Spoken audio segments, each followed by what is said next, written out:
وما أرسلناك إلا رحمة للعالمين۔ میری غفلتوں کی بھی حد نہیں، میری غفلتوں کی بھی حد نہیں، تیری رحمتوں کی بھی حد نہیں، نہ میری خطا کا شمار ہے نہ تیری عطا کا شمار ہے۔ میری غفلتوں کی بھی حد نہیں، تیری رحمتوں کی بھی حد نہیں، نہ میری خطا کا شمار ہے نہ تیری عطا کا شمار ہے۔ معزز سامعین کرام، اللہ رب العزت کے حضور دعا ہے کہ اللہ تعالیٰ جو الفاظ میری زبان سے ادا کروائیں، حق اور سچ ادا کروائیں، اور مجھے اور آپ کو اس پر عمل کرنے کی توفیق عطا فرمائیں۔ سامعین کرام، آج میں معاشرتی سطح پر فتنوں کے بارے میں بات کرنا چاہ رہا ہوں۔ ہو سکتا ہے کہ میری بات تھوڑی سخت محسوس ہو، مگر میں جب اپنے ملک پاکستان میں، اسلامی جمہوریہ پاکستان میں، اس ملک میں جس کے نام کا مطلب لا الہ الا اللہ محمد الرسول اللہ رکھا گیا، اس ملک میں جب میں نکلتا ہوں تو مجھے افسوس ہوتا ہے کہ آج ہمارا یہ ملک کیا حقیقت میں لا الہ الا اللہ محمد الرسول اللہ کے نظریے کے مطابق چل رہا ہے؟ ہم بات کرتے ہیں آزادی وطن کی، ہم بات کرتے ہیں اپنے پاکستان کو آزاد کرنے کی، ہم جشن مناتے ہیں اپنے پاکستان کی آزادی کا۔ کس طریقے سے چھوٹے چھوٹے بچوں سے لے کر عمر رسیدہ عورتوں تک ہم اپنے ملک کے ترانوں پر ڈانس کرتے نظر آتے ہیں۔ کیا اس ملک کو ناچ گانے کے لیے بنایا گیا تھا؟ بات کرتے ہیں آزادی کی، اگر کوئی مولوی بات کر دے پاکستان کی آزادی پر تو جواب یہ ملتا ہے کہ پاکستان کی آزادی کے وقت مولوی نے کیا کیا تھا۔ آج میں بتانا چاہتا ہوں کہ اس وقت مولوی نے کیا کیا تھا۔ 18ویں صدی میں آزادی وطن کی بات چلی تھی، اور 1947 میں پاکستان کو آزادی ملی۔ 250 سالوں میں جو کام ہوئے ان میں سب سے پہلی چیز، دلی میں سینکڑوں مدارس تھے، ہزاروں علماء تھے، لاکھوں طلباء تھے، جن کا مقصد صرف ایک ہی تھا کہ ہمیں ایک آزاد ملک چاہیے، نہ اس میں انگریز کی غلامی کریں گے، نہ اس میں ہندو کی غلامی کریں گے، نہ اس میں یہودی کی غلامی کریں گے، نہ اس میں آگ پرست کی غلامی کریں گے، نہ اس میں بت پرست کی غلامی کریں گے، نہ اس میں شہوت پرست کی غلامی کریں گے۔ صرف اور صرف قال اللہ اور قال رسول ہوگا، اللہ کا حکم ہوگا، نبی کا طریقہ ہوگا۔ ہم اس طریقے سے زندگی گزاریں گے، ہمیں کوئی روک نہیں پائے گا۔ جب 18ویں صدی میں یہ بات علماء نے اجاگر کی تو دلی کے سینکڑوں مدارس کو نیست و نابود کر دیا گیا، ہزاروں علماء کو شہید کر دیا گیا، لاکھوں طلباء کو شہید کر دیا گیا۔ ایک انگریز مورخ لکھتا ہے کہ دلی کے ہر 5 کلومیٹر کا میں نے مکمل طور پہ جائزہ لیا، میں نے وہاں پہ کوئی درخت ایسا نہیں دیکھا جس پہ کسی عالم یا طالب کی لاش نہ لٹکی ہوئی ہو۔ کسی عالم یا طالب کی لاش نہ لٹکی ہو، ایسا کوئی درخت یا کوئی پول نہیں دیکھا، ایسا کوئی پانی کا بہتا نالا نہیں دیکھا جس میں ان شہیدوں میں سے کوئی بہہ نہ رہا ہو، ایسا کوئی دریا نہیں دیکھا جس کا پانی سفید چل رہا ہو۔ اور پھر سن 1947 عیسوی 1 اگست ایک فیصلہ کیا گیا کہ ہم ایک آزاد ملک میں ایک آزاد ملک کی تعمیر کر چکے ہیں، ہم اپنے پاکستان کی تعمیر کر چکے ہیں، ہم اپنے پاکستان میں اللہ اور اللہ کے رسول کی عبادت کے لیے جانا چاہتے ہیں۔ اس وقت ایک فیصلہ کیا گیا، فیصلہ یہ تھا کہ پاکستان میں جو ہندو ہیں یہ اگر ہندوستان میں جانا چاہیں گے، سکھ ہیں یہ اگر ہندوستان کی سرزمین پر جانا چاہیں گے تو بغیر کسی قسم کے سختی کے انہیں بہت ہی پیار سے روانہ کر دیا جائے گا، ہم ان کے کسی ایک شخص کو ہاتھ تک نہیں لگائیں گے۔ یہ ایک معاہدہ کیا گیا تھا، ہم آپ کے کسی کو قتل و غارت تک نہیں پہنچائیں گے، آپ ہمارے بھی مسلمانوں کو جو پاکستان میں آنا چاہتے ہیں پرامن طریقے سے آنے دیں گے۔ یہ ایک معاہدہ طے پایا، اور جتنے بھی پاکستان میں ہندو سکھ جو کہ ہندوستان میں جانا چاہتے تھے انہیں پرامن طریقے سے ہندوستان کے لیے روانہ کر دیا۔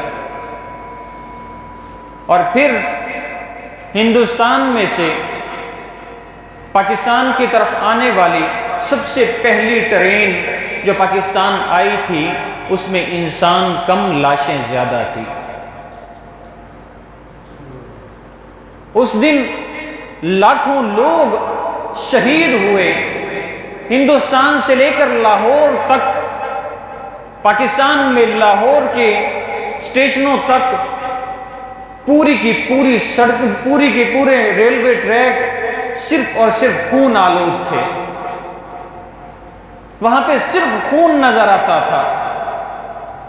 پاکستان اور ہندوستان کے درمیان پڑنے والے دریا جن کے پانی سفید ہونے چاہیے تھے، ایسا محسوس ہوتا تھا کہ یہ پانی نہیں بلکہ خون بہہ رہا ہے۔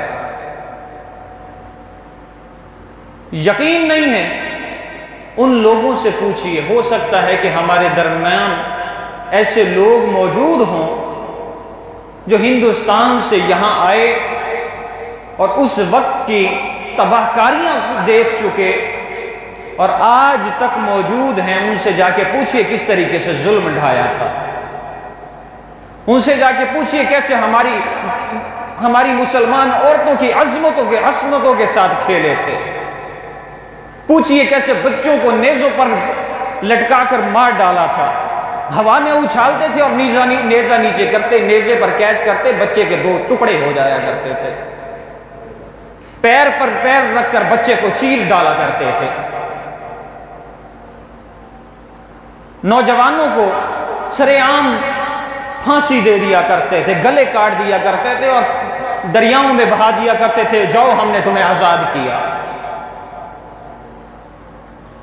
بوڑھے تک کو نہیں چھوڑا، ایک طرف سے بچ کے آتے دوسرے آگے بیٹھے ہوتے دھاک لگا کے کہ آنے دو، اس گھات سے بچے، اس گھات پہ ان کی گردنیں قلم کر دیں گے۔ اس وقت کے پاکستان کو دیکھو، اگر ہم میں سے کسی ایک کا باپ آج کے دن دنیا سے چلا جائے، اگلے سال آج کے دن مثال کے طور پہ آج 18 اگست ہے، 18 اگست 2023 کو ہم میں سے کسی ایک کا والد دنیا سے رخصت ہو جاتا ہے۔ 18 اگست 2024 میں ہم اس کے قبر پہ کھڑے ہو کر باجے بجائیں، اچھا لگے گا؟ ہم اس کے قبر پر کھڑے ہو کر ڈسکو ڈانس کر کے دکھائیں، اچھا لگے گا؟ اپنے باپ کے بارے میں، اس کی عظمت کے بارے میں نغمے گائیں اور اس پہ ڈانس کریں، برداشت ہو جائے گا؟ لاکھوں لوگ شہید ہوئے، لاکھوں بہنوں ماؤں کی عزتیں پامال ہوئیں، لاکھوں بچے لاوارث ہوئے، لاکھوں بچے یتیم ہوئے، لاکھوں مائیں بے اولاد ہوئیں، لاکھوں باپ اپنے گھر بار کو تباہ کر کے پاکستان میں پہنچے۔ اس پاکستان کو بنانے کے لیے جب وہ پاکستان کی طرف بڑھے، ان کی گردنیں قلم کر دی گئیں، ان کی عزتیں عصمتیں لوٹ لی گئیں، ان کے بچوں کو چیر ڈالا گیا، اور آج ہم اس کی خوشی مناتے ہیں کہ 14 اگست 1947 کو ہمارے اتنے لوگ، اتنے مسلمان شہید ہوئے، اور ان کی شہادت پر ہم اپنے بچوں کو باجے خرید کر دیتے ہیں۔ لے بیٹا ہمارے اکابرین کی شہادت پر تو باجے بجا۔ ہم اپنے گھروں میں بلند آواز سے ترانے لگا لیتے ہیں کہ لے بیٹا اب ان ترانوں پہ ہماری شہداء کی خوشی پر ناچ ڈانس کر پتہ چلے کہ یہ حرام خور ہے۔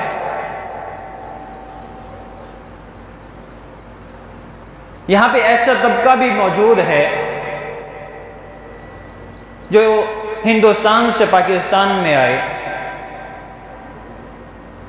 ہو سکتا ہے کہ اپنے بزرگوں سے پوچھ چکے ہوں کہ جب پاکستان بنا تھا ہمارے ساتھ کیا ہوا تھا،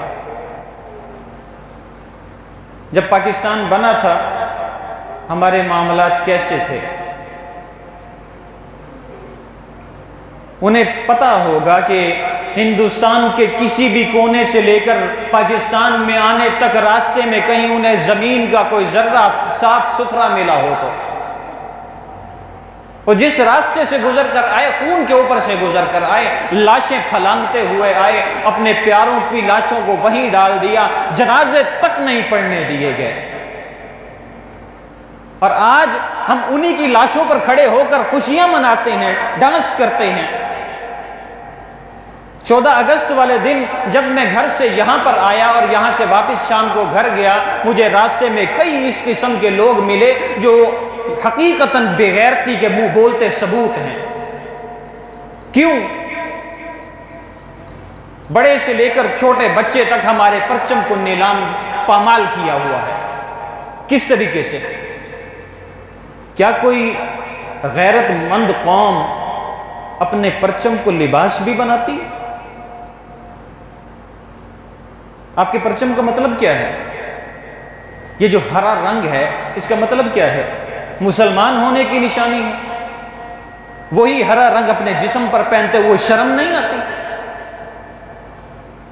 اپنے بچوں کو پرچم والے کپڑے پہناتے ہیں، کس قسم کی آزادی مناتے ہیں؟ اپنے ہی پرچم کو پامال کر کے، بے حرمتی کر کے۔ جس پرچم کا مطلب ہی لا الہ الا اللہ ہے، اس پرچم کے لباس کو پہنتے ہیں۔ اپنے ملک کے سب سے بڑے غدار تو ہم خود ہیں، سب سے بڑے غدار تو ہم ہیں کہ ہم یہ نہیں دیکھتے کہ ہم کیا کر رہے ہیں۔ ہماری اسی کم ظرفی کی وجہ سے یہود و نصارہ ہم پر بھونکتے ہیں، ہم کچھ نہیں کر سکتے۔ ہماری سب سے مقدس کتاب محمد عربی صلی اللہ علیہ وسلم پر نازل کی گئی کتاب قرآن مجید کے صفحات کو پامال کیا جاتا ہے، بے حرمتی کی جاتی ہے، ہم خاموش ہیں۔ نبی علیہ السلام کی ذات پر گستاخی کی جاتی ہے، مگر ہم خاموش ہیں۔ ہماری مسجدوں کو تباہ کر دیا جاتا ہے، ہم خاموش ہیں۔ ہمارے علماء کو چوراہوں میں بے عزت کیا جاتا ہے، ہم خاموش ہیں۔ کیوں؟ کیا تو مسلمان نہیں؟ یا پھر مسلمان تو ہے انسان نہیں؟ کیا خیال ہے؟ یا تو میں مسلمان نہیں یا پھر میں انسان ہی نہیں۔ ہمیں تھالی میں رکھ کے پاکستان پیش کیا گیا ہے، ہمیں تھالی میں رکھ کے کلمہ پیش کیا گیا ہے، ہمیں تھالی میں رکھ کے اسلام پیش کیا گیا ہے، اور وہی اسلام، وہی پاکستان، وہی علماء، وہ جو ہمیں تھالیوں میں رکھ کے پیش کیے گئے ہیں نا، ہمیں ان کی قدر نہیں۔ ایک چیز اپنے والدین سے کبھی سوال کریں کہ اگر وہ محنت نہ کرتے اور ایک کڑیل جوان آپ کو نہ بناتے تو آپ کیا ہوتے؟ محنت کرتے؟ ایسے افراد جو بال بچوں والے ہیں سارا دن باہر کیوں رہتے ہیں؟ تاکہ میری اولاد کچھ بن جائے۔ ایسے ہی آپ کے والدین نے بھی سوچا تھا کہ میری اولاد کچھ بن جائے، ان کے والدین نے سوچا تھا میری اولاد کچھ بن جائے، پاکستان بنانے والوں نے سوچا تھا کہ اسلام آزاد ہو جائے، مسلمان آزاد ہو جائے۔ اور آج جن لوگوں سے ان لوگوں نے آزاد کروایا تھا، جن لوگوں نے اپنی شہادتیں پیش کر کے، اپنے قربانیاں پیش کر کے پاکستان ہمارے حوالے کیا تھا، آج ہم ان کی میتوں پر کھڑے ہو کر ناچ رہے ہیں کہ ہمیں پاکستان کی آزادی کا دن منانے کو ملا ہے۔ پاکستان میں اسپیشل چھٹی کی جاتی ہے۔ اسپیشل چھٹی کس لیے کی جاتی ہے؟ آپ 14 اگست والے دن جن افراد کے گھر میں ٹی وی ہے وہ کبھی نیوز چینل لگا کر دیکھیں، چھٹی کے دن وہ نیوز چینل والے کیسے مناتے ہیں؟ سارا دن صبح سے شام تک صرف اور صرف بچوں کے مقابلے ہوتے ہیں پاکستانی ترانے پر ڈانس کیسے کرنا ہے۔ دکھایا جاتا ہے کہ پاکستان میں کس کس جگہ باجے مل رہے ہیں۔ اسلام میں کہیں باجے کا تصور ہے؟ ناچ گانے کا تصور ہے؟ اٹھائیں نا ذرا یہ قرآن پاک اٹھائیں، دیکھیں اس میں کہیں اللہ رب العزت نے یہ کہا ہو کہ جب تم آزاد ہو جاؤ تو باجے بجانا، ڈھول بجانا، ناچنا گانا۔ اٹھائیں قرآن، کہیں لکھا ہوا ہو تو ذرا مجھے بھی دکھائیں، شاید میرے پاس جو علم ہے وہ ناقص ہے۔ چلو اسے چھوڑ دیں، تورات، زبور، انجیل، اس میں کوئی دکھا دیں مجھے، چلیں اسے بھی چھوڑ دیں۔ بخاری، مسلم، سنن، ابی داؤد، ابن ماجہ، کوئی بھی کتاب اٹھائیں حدیث کی، اس میں مجھے دکھا دیں۔ مجھے تو نبی علیہ السلام نے منع کیا ہے، مسلمان کو تو منع کیا ہے۔ ہم کیسے مسلمان ہیں کہ اپنے نبی کی ہی نہیں مانتے؟ ہم سب مسلمان ہی ہیں نا، مسلمان ہیں نا، کافر تو نہیں۔ جب ہم مسلمان ہیں تو کیسے مسلمان ہیں کہ اپنے نبی کی نہیں مانتے؟ آپ سنت کے مطابق زندگی گزار کے دیکھیں، نبی کی مان کے دیکھیں، گھروں میں برکتیں نہ آئیں تو آ کے میرا گریبان پکڑ لینا کہ تو نے غلط کیوں کہا۔ ہم سنت کے قریب ہی نہیں جاتے۔ آپ صلی اللہ علیہ وسلم کا فرمان ہے، المسلم اخو المسلم، مسلمان مسلمان کا بھائی ہے۔ تیرے بھائی کی شہادت کے دن پہ تو ناچتا ہے، تیرے بھائی کی شہادت کے دن پہ تو باجے بجاتا ہے۔ سینکڑوں لاکھوں علماء 18ویں صدی سے لے کر 19ویں صدی کے تقریباً آدھے ہونے تک علماء کی گردنیں کٹتی رہیں، عام لوگوں کی گردنیں کٹتی رہیں۔ دریاؤں کو خون آلود کر دیا، نہروں کو پانی کی جگہ خون نہروں میں بہا دیا، کوئی گلی ایسی نہ چھوڑی جس میں خون نہ گرا ہوا ہو، کوئی راستہ ایسا نہ چھوڑا جس پر چلنے والا خون پر نہ چلا ہو، کوئی راستہ ایسا نہیں چھوڑا جس پر لاشیں نہ پڑی ہوں۔ کوئی پاکستان میں ٹرین ایسی نہیں آئی جس کے اندر لاشیں نہ ملتی ہوں، کوئی ایسا نہیں آیا جس نے اپنے آباء و اجداد کو چھوڑ کر پاکستان میں قدم رکھا ہو، جس نے اپنی جائیدادیں نہ چھوڑ دی ہوں، کوئی ایسا نہیں آیا۔ ہر چیز چھوڑی، اپنی جانیں قربان کی، اپنی بیٹیوں کو قربان کیا، اپنے بیٹوں کو قربان کیا، اپنے ماں باپ کو قربان کیا پاکستان کو حاصل کرنے کے لیے۔ اور آج ہماری نوجوان نسل 14 اگست کی خوشی اس طریقے سے مناتی ہے کہ ون ویلنگ کرنے کے علاوہ ہماری کوئی اس میں دلچسپی نہیں ہوتی۔ ایک دن ناچ لیں، گا لیں، اور ہم اسی لیے اس دن کو مناتے ہیں۔ ہمیں یاد آیا کہ 14 اگست کو ہمارا پاکستان آزاد ہوا تھا؟ میرا خیال میں ہر ایک کو یاد ہوگا، باقاعدہ جو دفتری حضرات ہیں انہوں نے چھٹی بھی کی ہوگی، جو سرکاری یا پرائیویٹ ملازمت کرتے ہیں انہوں نے اس بات پہ چھٹی کی ہوگی کہ آج کے دن ہمارا پاکستان آزاد ہوا تھا۔ ایمانداری کے ساتھ بتائیں کتنے افراد ایسے ہیں جنہوں نے 14 اگست کو بیٹھ کر ان کے لیے سورہ فاتحہ اور اخلاص پڑھی ہو کہ اس کا ایصال ثواب ان شہداء تک پہنچا دے جنہوں نے ہمیں یہ پاکستان عطا کیا۔ ہم ایسا کام نہیں کرتے، ہم وہ کام کرتے ہیں جو اسلام جس کی اجازت ہی ہمیں نہیں دیتا۔ لا الہ الا اللہ کا مطلب یہ ہے کہ آپ اسلام کے مطابق زندگی گزارو، اسی لیے پاکستان کا مطلب لا الہ الا اللہ ہوا۔ جب میں دیکھتا ہوں 14 اگست کے دن سڑکوں پر جاتے ہوئے میں نوجوان لڑکیوں اور لڑکوں کو دیکھتا ہوں کہ واحیات قسم کے پرچم کے لباس بنا کر پہنے ہوئے، پرچم کی بے حرمتی کرتے ہوئے، یقین کریں کہ دل خون کے آنسو روتا ہے۔ یا تو اپنے آپ کو ٹھیک کر لیں یا پھر خود ہی یہ اپنے آپ سے تہیہ کر لیں کہ میں انسان نہیں ہوں، کیونکہ انسان کے جسم میں دل اور دل میں درد ہوتا ہے، اور اگر درد نہیں ہے تو پھر انسان بھی نہیں ہے۔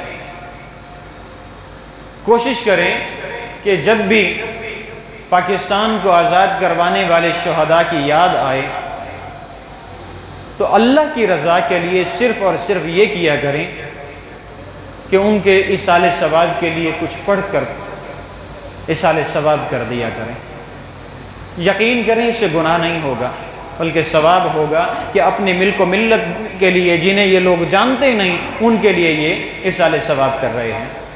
اللہ سے دعا ہے کہ اللہ تعالی ہمیں دین حق کو سمجھنے اور اس پر عمل کرنے کی توفیق عطا فرمائے۔ وآخر دعوانا